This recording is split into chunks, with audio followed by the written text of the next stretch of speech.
사무엘상의 말씀에서 다뤄지는 이스라엘의 시대적 배경은 사사시대에서 왕정시대로 넘어가는 과도기입니다.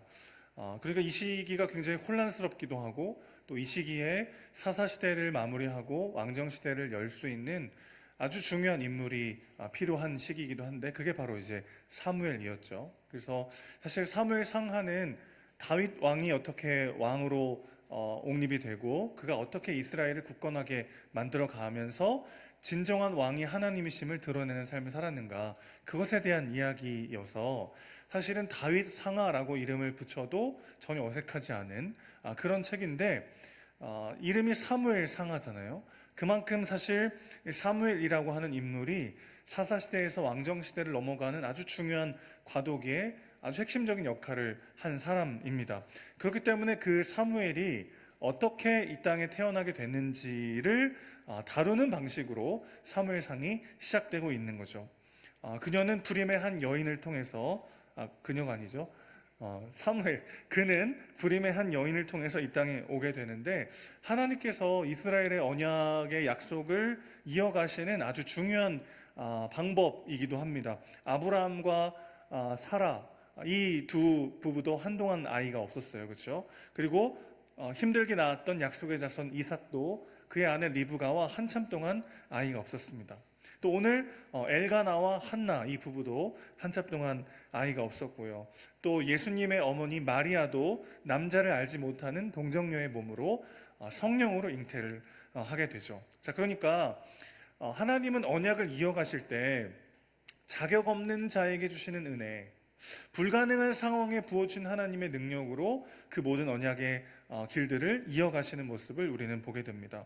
오직 은혜로 구원하시고 은혜로 말미암아 한 사람을 완성하시고 하나님의 귀한 뜻을 이뤄가시는 하나님의 일하심의 방식을 우리는 사무엘상의 맨 앞에서도 지금 보게 되는 거죠. 여러분, 사실 하나님의 이러한 방식, 이런 일하심의 방식 때문에 우리 모두가 이 자리에 있을 수 있는 거 아니겠습니까?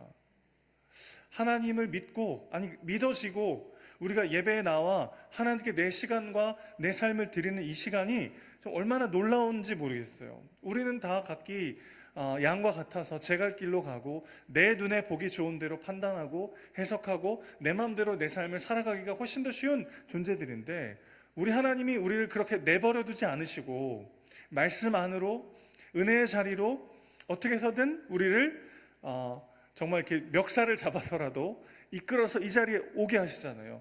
이게 하나님의 은혜죠. 우리의 어떤 노력이나 공로나 행함이 아니라 하나님의 자격 없는 자들에게 부어주시는 전적인 은혜 때문에 우리가 오늘 여기 있는 거 아니겠습니까?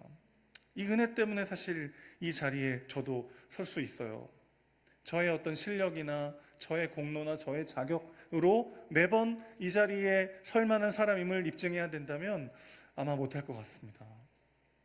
저 또한 은혜 아니면 살 수 없는 죄인이고 그 하나님의 은혜로 일하시는 방식 때문에 여기 있을 수 있죠.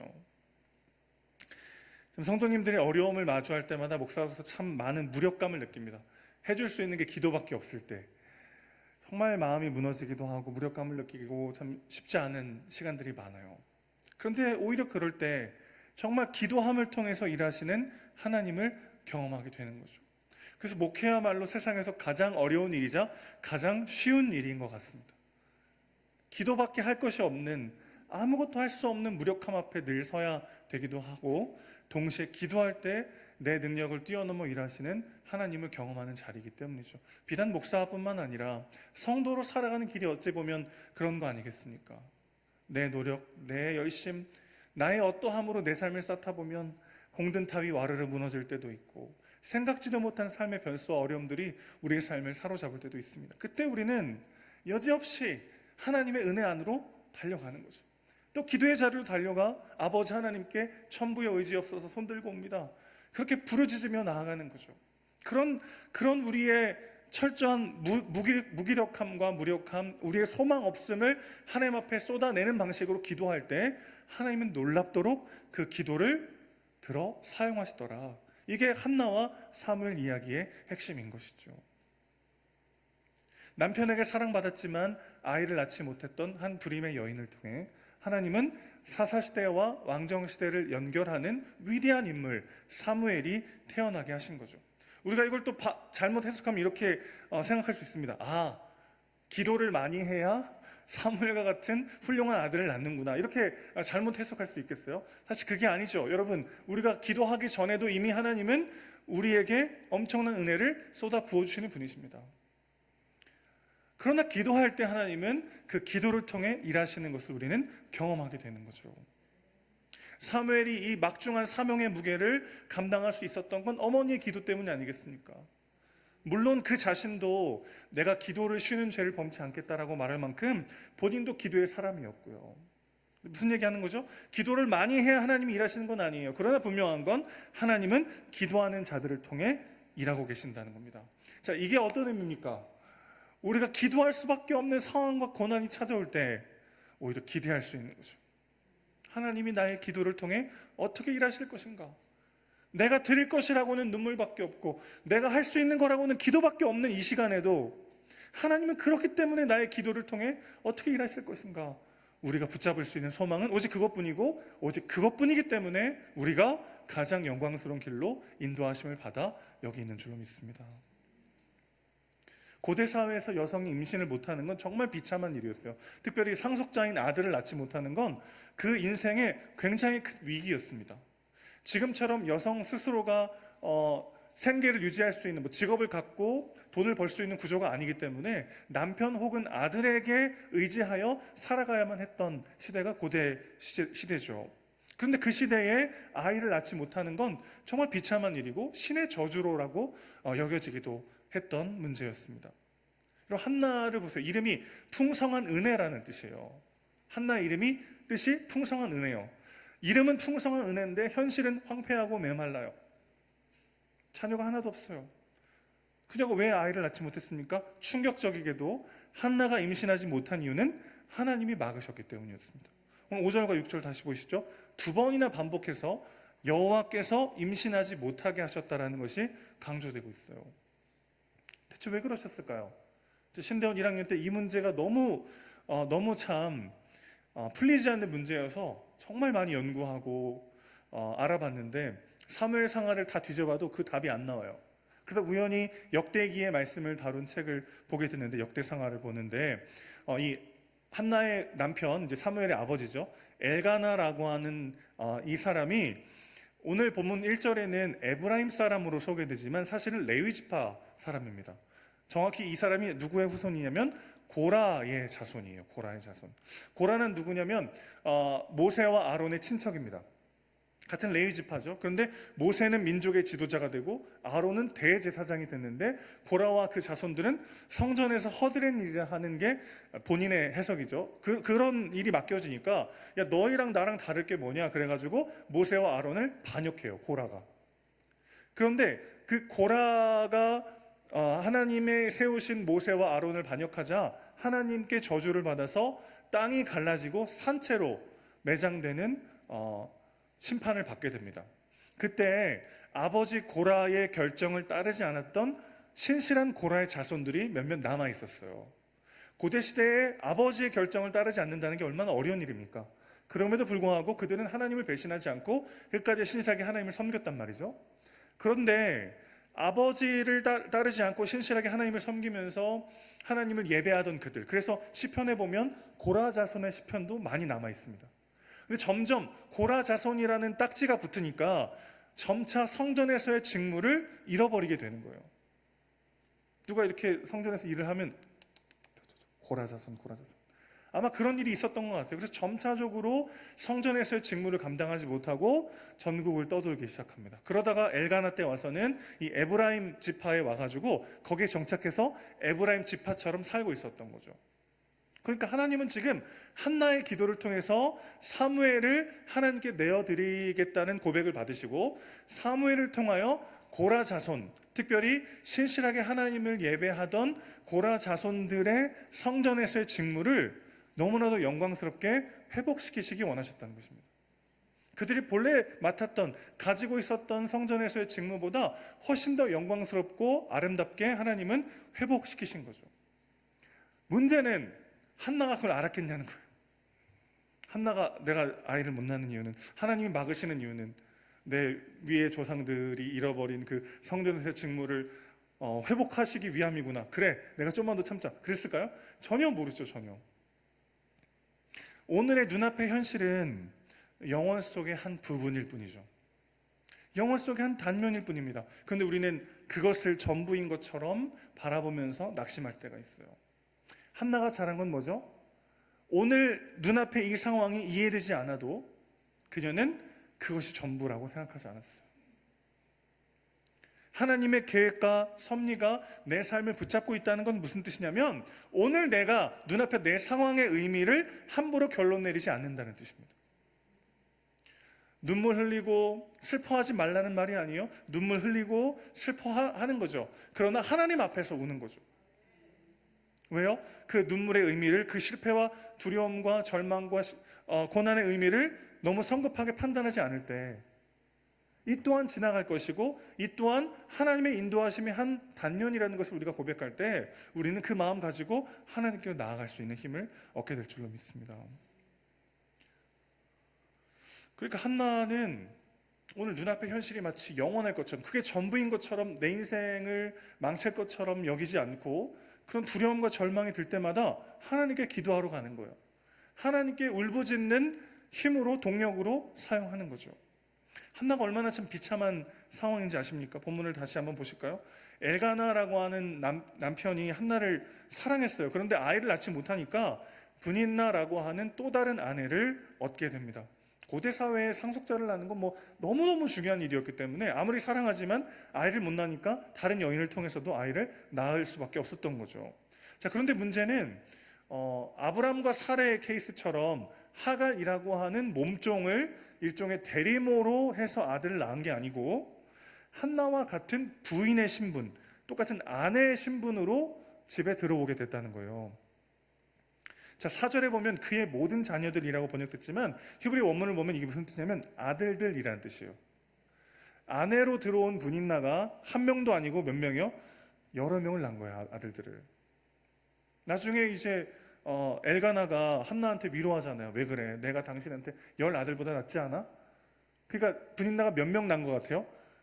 한두 명 낳은 것 같진 않아요. 꽤 많이 낳은 것 같아요. 그런 상황이니까 한나가 얼마나 참 비참합니까? 게다가 이 분인나가 뭔가 좀 이렇게 서로 상대를 배려하고 이렇게 온순한 그런 성격이 아니에요. 자신의 어떤 기득권, 자신의 어떤 이런 그 자리를 충분히 확보하려고 하는 그런 여인이었어요. 그러니까 막 한나가 눈에 가시는 거예요. 그러니까 막 저 애도 못 낳는 여자가 막 뒤에서 막 긁어대는 거죠. 그러니까 막 한나의 마음이 막 갈기갈기 찢어지는 겁니다. 그래서 분인나는 끊임없이 내가 이제 이 집안의 진짜 안주인이고, 우리 아들들이 엘가나의 상속자고, 이제 한나는 이 집에 자리가 없다라는 것을 계속해서 은연중에 혹은 드러내놓고 계속해서 표현하는 방식으로 한나의 마음을 긁어대는 거죠. 여러분, 우리도 주변의 분인나의 공격을 늘 받으며 살잖아요. 내가 얼마나 더 저 사람보다 더 많이 가졌는가, 내가 저 사람보다 더 얼마나 많이 성공하고 성취했는가, 그것으로 끊임없이 줄을 세우고 내가 더 괜찮은 인생이고 더 의미 있는 인생임을 증명하면서, 그러지 못한 사람들을 향하여 내가 너보다 나은 인생이다라고 끊임없이 말하는 세속적 가치 속에 우리는 살아갈 때가 얼마나 많이 있습니까? 봉준호 감독의 기생충이라는 영화가 있습니다. 혹시 안 보신 분 계세요? 아마 많이들 보셨을 텐데 한두 분 빼고 다 보신 것 같아요. 안 보신 분도 있으니까 제가 최대한 스포를 자제하면서 얘기해 보면은, 결국 이 영화 무슨 얘기냐면, 상류층과 하류층 사람들이 건널 수 없는 계층 간의 간극과 갈등 때문에 파국에 치닫는 이야기죠. 근데 이 상류층의 사람과 하류층의 사람을 구분하는 기준, 명확한 기준점이 있습니다. 그게 뭐냐면 높이예요, 높이. 하류층의 사람이 자기 집으로 갈 때는 끊임없이 내려갑니다. 그 사람이 상류층에 사는 사람의 집에 갈 때는 계속 올라가요. 근데 이 감독의 옛 영화 설국열차라는 영화가 있는데 내용이 똑같아요. 기생충이 높이라고 한다면 이걸 그대로 이렇게 옆으로 눕힌 거예요. 설국열차 열차인데 꼬리칸으로 갈수록 하류층이고 앞칸으로 갈수록 상류층이에요. 그러니까 이 봉준호 감독이 제가 만나본 적은 없지만 결국 얘기하고 싶었던 건 똑같았던 것 같아요. 가로냐 세로냐의 차이지. 인간 세상은 끊임없이 계층을 나누고 내가 너보다 더 얼마나 가졌고 얼마나 더 이롭고 얼마나 더 괜찮은 사람이냐를 증명하고 자랑하려고 하는 숱한 사람들로 가득 차 있는 거죠. 그러니 끊임없이 때론 나도 분인나가 되어 누군가를 찌르기도 하고 수많은 분인나들에 둘러싸여서 우리가 마음이 갈기갈기 찢길 때가 있는 거죠. 인사이더와 아웃사이더를 끊임없이 구분하는 세속의 가치가 거세게 우리를 뒤흔들 때가 있습니다. 그렇게 우리 곁에 분인나들이 막 우리를 불안하게 하고 분노하게 만들 때가 얼마나 많이 있어요. 어디가 수요 기도회 지금 네가 그렇게 지금 그렇게 유별나게 예수 믿을 때야? 자녀는 지금 어떻게 돼가 있고 네 노후는 지금 준비하고 있는 거야? 막 온갖 세속적 가치들로 우리를 뒤흔들고 우리 마음을 주저앉게 만들 때가 있어요. 그럴 때 여러분, 한나가 이 정말 절망적이고 괴로운 그 상황에 한나가 어떻게 합니까? 10절 보십시오. 한나가 마음이 괴로워서 여호와께 기도하고 통곡했다 그랬습니다. 분인나랑 막 머리끄댕이 잡고 막 싸우느라고 시간 낭비하지 않았어요. 분인나에게 내가 먼저 시집 왔어, 내가 이 집의 1번 아내야, 그런 거 증명하느라고 인생 허비하지 않았어요. 마음이 찢어지고 무너지고 주저앉을 때 한나가 뭐 합니까? 그 마음 그대로 가지고 여호와 하나님께 쏟아내는 거죠. 하나님께 기도만 한 게 아니고 기도하고 뭐 했대요? 기도하며 통곡했다. 통곡이에요, 통곡. 그의 마음의 울분과 억울함과 분노와 두려움과 절망, 그 모든 감정들을 하나님 앞에 다 쏟아냈다는 거예요. 좀 이거 있어야 삽니다, 우리가. 이거 안 쏟잖아요? 내가 죽어요. 사람한테 쏟잖아요? 그가 죽어요. 근데 하나님께 쏟으면 모두가 삽니다. 이게 기도의 역설이에요. 내 마음의 울분과 그 억울함을 내가 갖고 있으면 내가 죽을 것 같아요. 그러니까 말하는 거 아니에요, 누군가에게? 말하면 도움이 됩니까? 아니요, 그 사람이 죽어요. 그러나 하나님께 쏟아놓을 때 그것이 내 인생으로서는 시편이 되는 거죠. 하나님께 내 울분을 토해놓을 때 그것이야말로 모두를 살리는 생명의 길이죠. 한나는 분인나 눈치 보지 않아요. 분인나 신경 쓰지 않아요. 그 모습 그대로 가지고 어디로 옵니까? 하나님께로 가서 하나님께 쏟아놔요. 분인나 상대하느라 시간 낭비할 그럴 시간이 없어요. 낭비할 시간이 없어요. 낭비할 감정이 없어요. 그 모습 그대로 다 가지고 와서 하나님께 다 쏟아놓는 거죠. 여러분의 분인나들과 머리끄댕이 잡고 감정 싸움 하느라 시간 낭비하지 마십시오. 그대로 가지고 여호와 하나님께 토시 하나도 쌀 한 톨 남기지 말고 다 토해 놓으세요. 하나님 앞에 나와 통곡해 본 적이 대체 언제입니까? 그분 앞에 내 감정을 다 토해 놓을 때 하나님의 위로가 들리기 시작합니다. 하나님의 치유가 내 삶에 시작되는 거죠. 여러분, 한나는 지금 자기를 가장 사랑해주는 남편의 사랑조차 그에게 고통이 되는 비참한 상황에 처해 있어요. 무슨 말이냐면 남편이 한나를 사랑해주면 사랑해줄수록 한나는 더 비참해져요. 왜요? 분인나가 그 꼴을 못 보는 거예요. 엘가나가 한나를 사랑할수록 한나의 삶은 피곤해집니다. 분인나가 더 질투하니까요. 성전에 나와 예배할 때마다 한나에게는 갑절을 줘요. 분인나와 아들들에게 주는 것보다 갑절을 더 줍니다. 여전히 엘가나는 한나를 사랑해요. 얼마나 고마운 남편이에요, 그렇죠? 아들을 못 낳는데도 끝까지 사랑해주는 아주 사랑 많은 남편이죠. 그런데 그 남편의 그 사랑이 한나를 오히려 더 피곤하고 비참하게 만들어요. 남편이 한나를 사랑할수록 분인나는 더 거세게 한나를 미워하니까요. 여러분, 아무도 내 마음을 위로해 줄 수 없는 상황이 있기 마련이에요. 가장 가까운 사람의 사랑도 나에게 힘이 되지 않을 그런 순간이 있기 마련입니다. 그때 어떻게 해야 합니까? 엘가나는 참 고마운 남편이잖아요. 아들을 낳지 못하는 한나를 끝까지 사랑해주는 정말 사랑 많은 좋은 사람이에요. 그러나 결국 그도 다른 아내를 맞이하여 아들을 낳을 수밖에 없는 상황이죠. 사람은 우리에게 진정한 위로가 되어줄 수 없어요. 사람은 우리에게 진짜 힘이 되어줄 수 없어요. 그 자리는 누구만요? 우리의 진짜 신랑이신, 우리의 영원한 신랑이신 예수 그리스도로만 채울 수 있습니다. 그분의 위로와 사랑이 언제 들리죠? 내가 그분 앞에 가서 울 때요. 그 앞에 나와 통곡할 때 그분이 내게 주시는 위로가 들리기 시작하는 거예요. 내 안에 울분으로 가득하고 사람으로 가득할 때는 안 들려요. 하나님이 나한테 뭐라고 하시는지가. 그 사람만 보여요.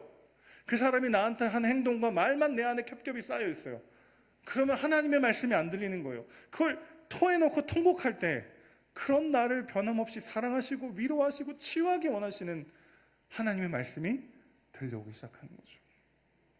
오늘 여러분, 예수님이 여러분에게 하는 말씀이라고 생각하고 한번 들어보세요. 8절입니다. 그의 남편 엘가나가 이르되 한나여 어찌하여 울며 어찌하여 먹지 아니하며 어찌하여 그대의 마음이 슬프냐. 내가 그대에게 10 아들보다 낫지 아니하냐. 얼마나 참 스윗한 말이에요. 얼마나 참 고마운 말이에요. 왜 울어? 왜 안 먹어? 내가 당신한테 10 아들보다 낫지 않아? 이거 무슨 말이죠? 나에게도 10 아들보다 네가 더 중요하다는 뜻이죠. 이게 엄청난 고백을 하고 있어요, 엘가나도. 그러나 엘가나는 이런 고백을 해놓고도 결국 다른 여자랑 아들을 낳을 수밖에 없는 상황이에요. 인간의 사랑은 한계가 있죠. 그러나 우리 주님은 뭐라고 말씀하십니까? 우리 하나님 뭐라고 말씀하세요? 하나밖에 없는 아들을 죽여서라도 나는 너를 사랑할 거라고 말씀하십니다. 그리고 그 사랑에서 그 어떤 것도 우리를 끊을 수 없다고 약속하십니다. 우리 하나님이 이렇게 말씀하시는 거예요. 어찌하여 울며 어찌하여 먹지 아니하며 어찌 너의 마음이 슬프냐. 사랑하는 아들아, 사랑하는 딸아, 내가 너에게 그 어떤 것보다 더 가치 있고 아름답고 확실한 생명과 은혜를 주기를 원하노라. 너는 내 것이다. 내 아들을 죽이면서까지 나는 너를 사랑하기를 멈추지 않을 것이다. 그리스도의 사랑이, 우리의 영원한 신랑 되신 그리스도의 사랑이 우리 안에 있을 때 그 사랑 안에서 우리는 진짜 나를 발견하게 되는 것이죠.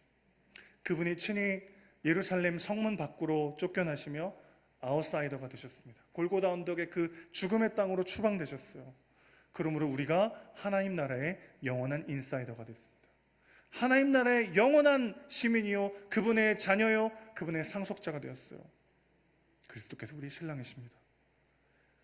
내 소유가 아니라 우리가 그분에 속했다는 것이 우리의 가치를 결정하게 되어 있습니다. 하나님 앞에서 우십시오. 하나님께 모든 걸 토해놓으십시오.